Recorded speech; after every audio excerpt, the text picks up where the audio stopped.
قرآن مقدسہ ایک مقام پر کہتا ہے الأخلاء يومئذ بعضهم لبعض عدو إلا المتقين، کہ اس دنیا کے گہرے دوست بروز محشر ایک دوسرے کے دشمن ہوں گے، مگر تقوی والے دشمن نہیں ہوں گے، متقین دشمن نہیں ہوں گے۔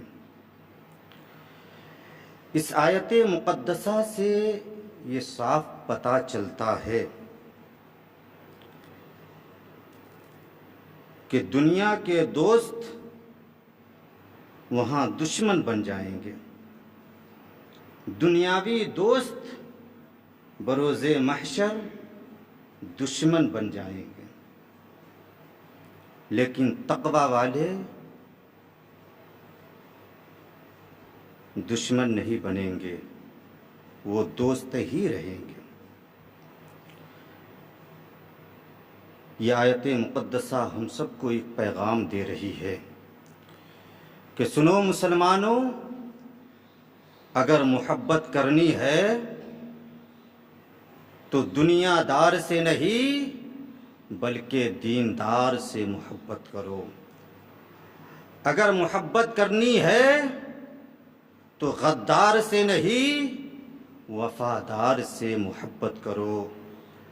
اگر محبت کرنی ہے تو گستاخ سے نہیں بلکہ سرکار پاک کے غلام سے کرو۔ اور آسان لفظوں میں اسے یوں سمجھے کہ اگر محبت کرنی ہے تو حضور شیر بہار سے محبت کرو۔ سنو مسلمانوں، اگر محبت کرنی ہے تو سرکار سرکاہی سے محبت کرو۔ اگر محبت کرنی ہے تو مخدوم بہاری سے محبت کرو۔ اگر محبت کرنی ہے تو مخدوم سمنانی سے محبت کرو۔ اگر محبت کرنی ہے تو اعلیٰ حضرت سے محبت کرو۔ اگر محبت کرنی ہے تو مفتی اعظم سے محبت کرو۔ اگر محبت کرنی ہے تو تاج الشریعہ سے محبت کرو۔ اور آسان لفظوں میں یوں سمجھے کہ اگر محبت کرنی ہے تو خواجہ غریب نواز سے محبت کرے۔ اگر محبت کرنی ہے تو غوث اعظم سے محبت کرے۔ اگر محبت کرنی ہے تو شہید اعظم سے محبت کرے۔ اگر محبت کرنی ہے تو تبع تابعین سے محبت کرے۔ اگر محبت کرنی ہے تو تابعین سے محبت کرے۔ اگر محبت کرنی ہے تو صحابہ اعظام سے محبت کرے۔ اگر محبت کرنی ہے تو شہدائے کرام سے محبت کرے۔ اگر محبت کرنی ہے تو صدیق اکبر سے محبت کرے۔ اگر محبت کرنی ہے تو فاروق اعظم سے محبت کرے۔ اگر محبت کرنی ہے تو عثمان غنی سے محبت کرے۔ اگر محبت کرنی ہے تو مولا علی سے محبت کرے۔ اگر محبت کرنی ہے تو رسول پاک سے محبت کرے۔ اب آپ میں سے کسی کا یہ سوال ہو سکتا ہے کہ شمشاد رضا قادری، جب ہم ان لوگوں سے محبت کریں گے تو ہمیں کیا فائدہ حاصل ہوگا؟ تو سنیں، جب آپ انبیاء کرام سے محبت کریں گے، جب آپ شہدائے اعظام سے محبت کریں گے، جب آپ صلحائے کرام سے محبت کریں گے، جب آپ اولیاء کرام سے محبت کریں گے تو فائدہ یہ ہوگا کہ ان کی محبت یہاں بھی کام آئے گی اور حشر کے میدان میں بھی کام آئے گی۔ حشر کے میدان میں بھی کام آئے گی۔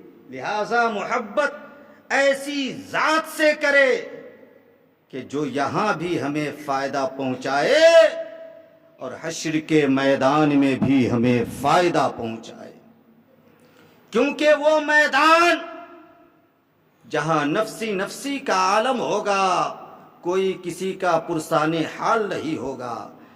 قرآن مقدسہ کہتا ہے وَلَا يَسْأَلُ حَمِيمٌ حَمِيمًا، کہ سنو بروز محشر کوئی دوست کسی دوست کی بات نہیں پوچھے گا، کسی دوست کا حال نہیں پوچھے گا۔ آخر کیوں؟ یہاں تو پوچھتا ہے، یہاں تو ہمیشہ طبیعت پوچھتا ہے، حال چال پوچھتا ہے، خبر خیریت پوچھتا ہے، لیکن وہی دوست میدان محشر میں کوئی حال چال نہیں پوچھے گا، کوئی بات نہیں پوچھے گا۔ آخر کیوں؟ اس کا سبب کیا ہے، اس کی وجہ کیا ہے؟ تو سنو مسلمانوں، اس کی وجہ یہ ہے کہ اس میدان میں سبوں کو اپنی اپنی فکر ہوگی، کسی کو کسی کی بھی فکر نہیں ہوگی۔ سب کو اپنی اپنی فکر ہوگی، کسی کو کسی کی فکر نہیں ہوگی۔ یہی وجہ ہے کہ کوئی دوست میدان محشر میں کسی دوست کی بات نہیں پوچھے گا، کسی دوست کا حال نہیں پوچھے گا۔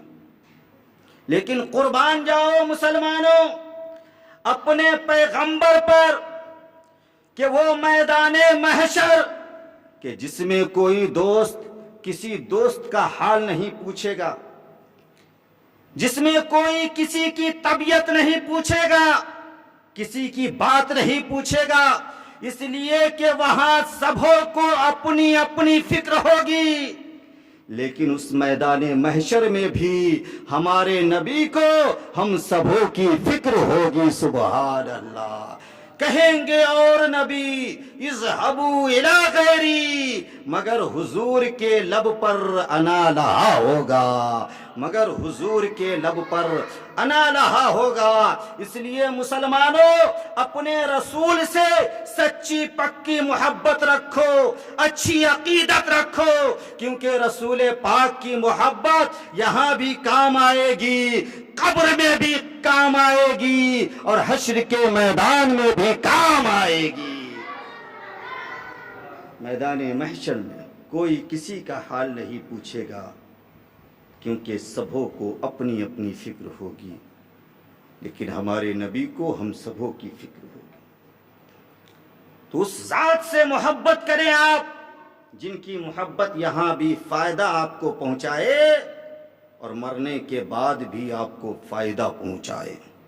اعلیٰ حضرت لکھتے ہیں یا رسول اللہ تیرے غلاموں کا نقش قدم ہے راہ خدا، تیرے غلاموں کا نقش قدم ہے راہ خدا، وہ کیا بہک سکے جو یہ سراغ لے کے چلے، اور لحد میں عشق رخ شہ کا داغ لے کے چلے، اندھیری رات سنی تھی چراغ لے کے چلے، اندھیری رات سنی تھی چراغ لے کے چلے۔ حضرات